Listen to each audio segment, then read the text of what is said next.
Hello, and welcome to Starting Points, where one thing leads to another. I want to get started. There's a lot to share. This is Secret Missions, 4 True Life Stories by Layne. I've looked at the first 3, but haven't said anything about Alicia Boss, B-O-S, a young Jewish nurse, worked for the Dutch resistance during World War II and helped more than 200 people hide from the Nazis. So that's in this book. The only person we haven't looked at. This book has 8 women, and we've looked at quite a few of them. But the last person in here, codename Cynthia, we haven't looked at, and it takes place during the Second World War, and it's a fine read.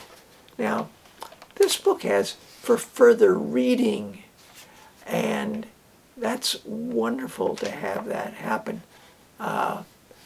And another page of further reading. And the only person that I knew was David Kahn, a book that called The Code Breakers. And here it is, The Code Breakers. And this is a fine, fine book.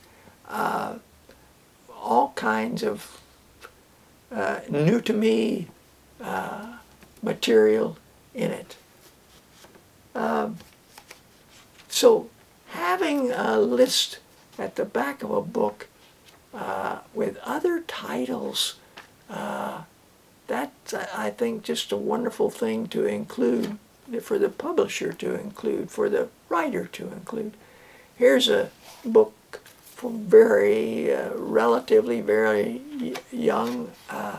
The glossary includes things like NATO, Internet, KGB, CIA, computer virus, disguises, terrorist taps, satellites, Revolutionary War, double agents. Now, interesting that it starts with Revolutionary War with Andre and the famous General Benedict Arnold. And so I meant to start with the American Revolution and then sort of work my way up to Civil War and maybe the First or Second World War. But this will round out the time on the war. It's not my favorite topic, and but I am interested in the fact that it continues to plague us. We can't work things out. We can't compromise. We can't listen and okay. Some of that problem is that we've had wars and people remember that you did this to us in the last war and we're not very kind towards you. So in this is, I see Tecumseh is mentioned in here 5 times, and he's someone that I have regard for. And there's also the Southern Campaign where seated by the Creeks and 1814. So there's a lot of history crammed into this book, and these amazing illustrations, maps, and this book is by Richard B. Morris, and he's a famous historian, well respected, and he's just written this book for younger people, but he certainly covers things really, really well. Here's a writer that I have shared before. He's Alan Eckhart. He wrote a book about the trial of Daniel Boone. He wrote a book about Johnny Logan, Shawnee Spy. You know, the First Nations people were feeling the push from the population of the United States just being to the east of the Allegheny Mountains, wanting to come and spread out and take land, buy land. I just read the start to it, and because I didn't have more time. I think he's got a wealth of information. Alan Eckhart wrote that wonderful book about the boy that is, and the badger. The badger, they mutually regard each other, and badger shares things with him and helps this boy in the prairies. He wrote, so for younger people, teenage people, and he wrote for adults. He wrote about science things, and animals. Quite a man with a curiosity. The Fine Art of Spying. This book I got for $1, and it was actually published for 50 cents, so it goes back a ways. But I got it because on the cover it said Somerset Maugham, and I liked some of his books. And Winston Churchill, I thought that was interesting. Well, now, Winston Churchill figures into this. What would he have been doing? And, well, it turns out that what he writes about is escape from the Boers, not the people who bore him, but the B-O-E-R-S, in where the Dutch and the English mutually want to claim South Africa. And so they have a war, of course. They can't come to some sort of a compromise. And Winston Churchill escapes by train, actually, heading north. 5 days in London. Now again, here's a book I just picked up. Just have started. I've read 55 pages, and it kept my interest, and I like what's going on. Maybe it's a little over my head. The man who's writing this, named John Lucas, L-U-K-A-S, has written maybe 20 books, many of them on Churchill, struggle between Churchill and Hitler,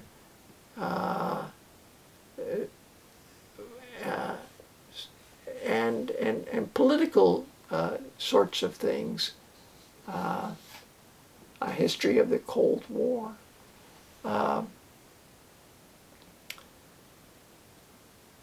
Yeah, so, well, that, of course, reminded me, because on the cover, very hard to see, there is a very faint face of Winston Churchill with a cigar in his mouth. There's his nose, his two eyes, and these books, within the last year, I knew they existed.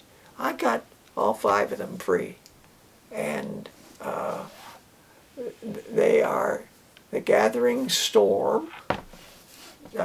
So The Gathering Storm, The Grand Alliance,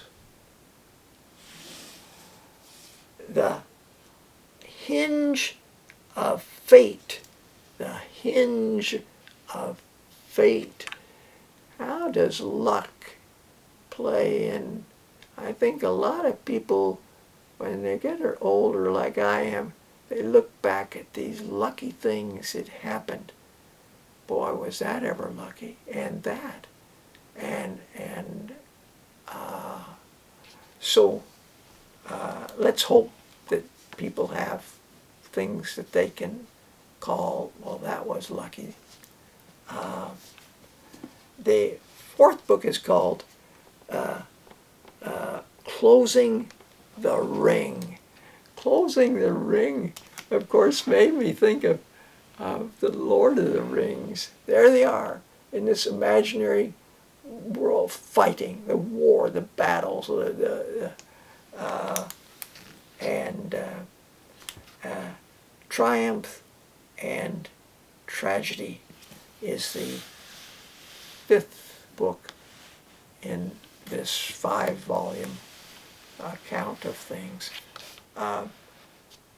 Each book has a great index, and that's wonderful. You know, if you're trying to find it and you want to find out something more about that particular thing, you can go to the index, see if there's anything in there on it, and so forth. It's a tremendous help to have indexes, I think. So this is a writer who, when I have read his writing, is easier for me to understand. Both write very, they know the English language, and they write very well. But so, I wanted to share 2 books that my dad had. My dad did have some books. He was curious about things.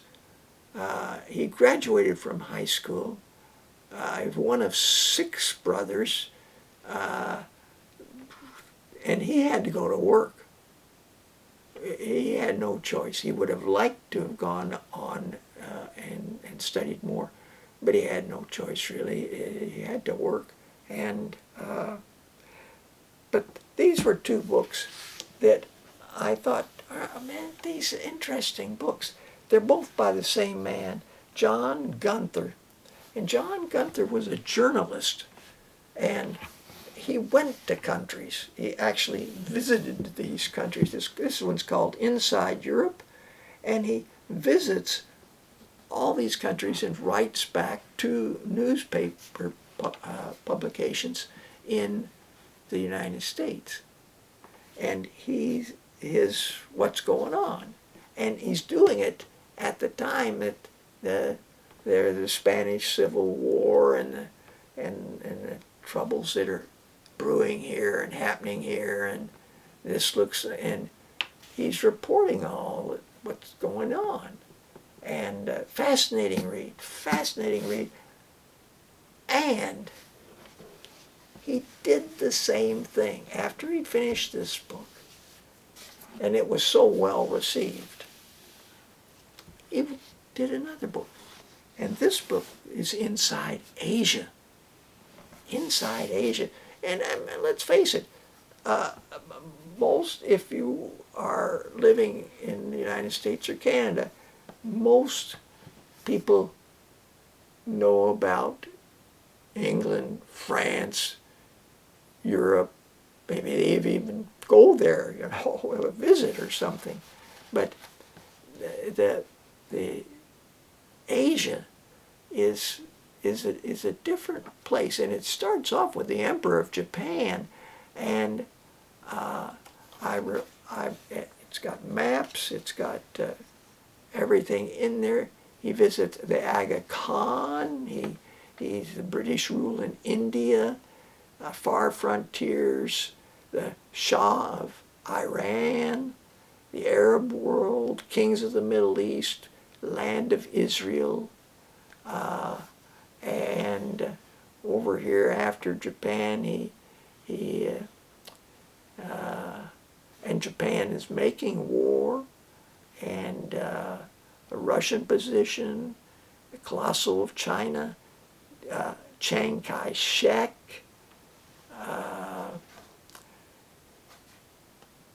the young marshal at Siam, warlords and puppets, the incredible kingdom of Siam, Mr. Gandhi, beginnings in India, word about religion, Nehru. I mean, wow. And it seems like that people, when I think about what happened in Pearl Harbor, I mean, the warnings of what happened are all in this book. And I think for the government's view was to Europe. And they didn't look, or in fact, they maybe didn't, they discounted people from Asia.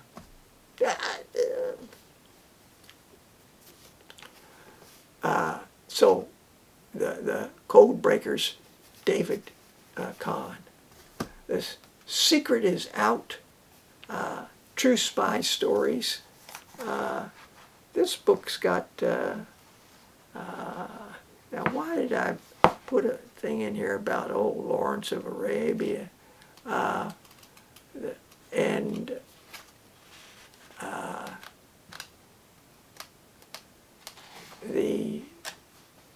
There's a nice list of other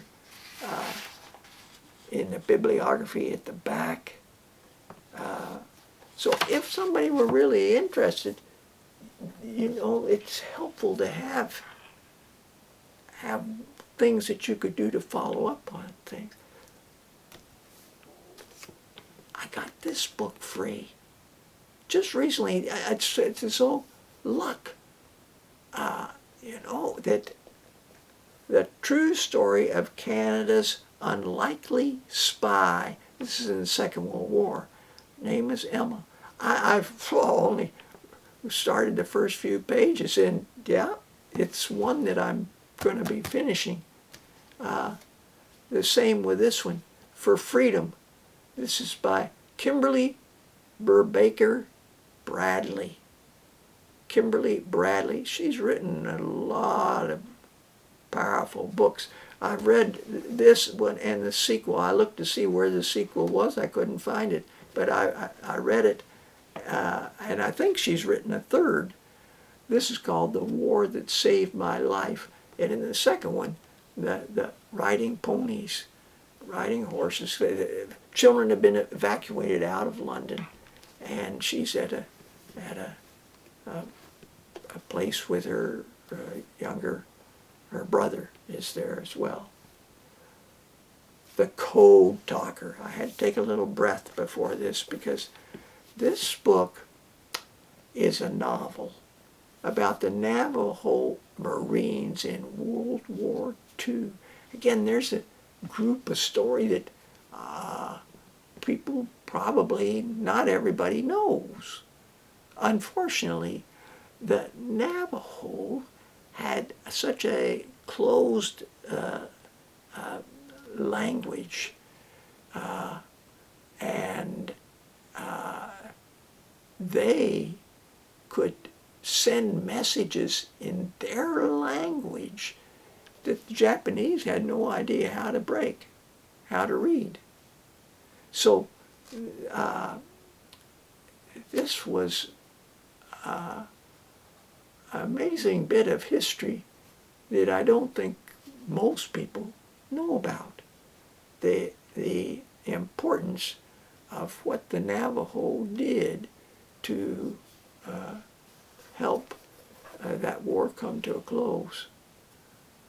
Between silk and cyanide. Now I say some of these books are not books that maybe most people would be interested in.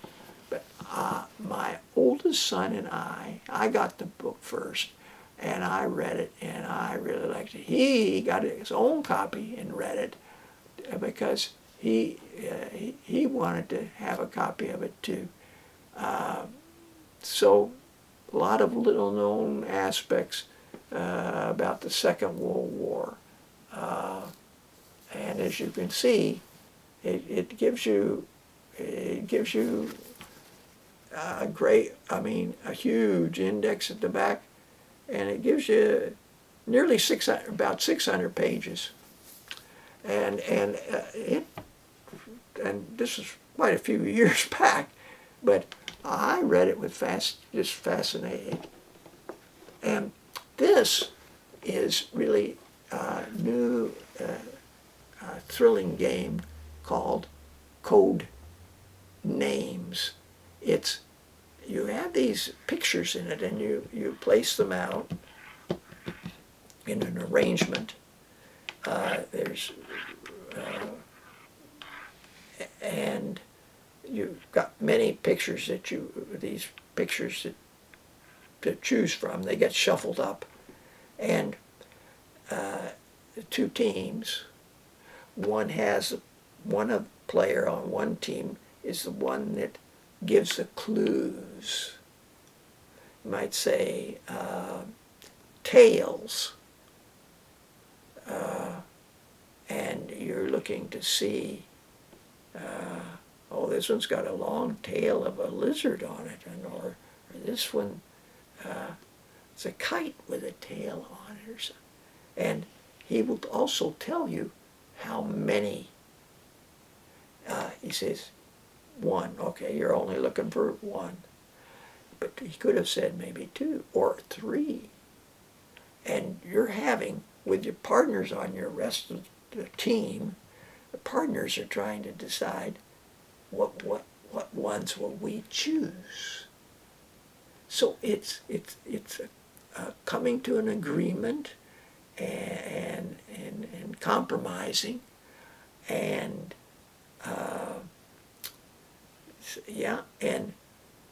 and so it's just I don't know, it's just a friendly and engaging game that we play it with 5 adults maybe, and 3 teenagers or near teenagers.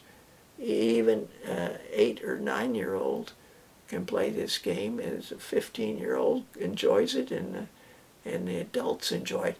It's hard to find games that do that. So it's called Code Names.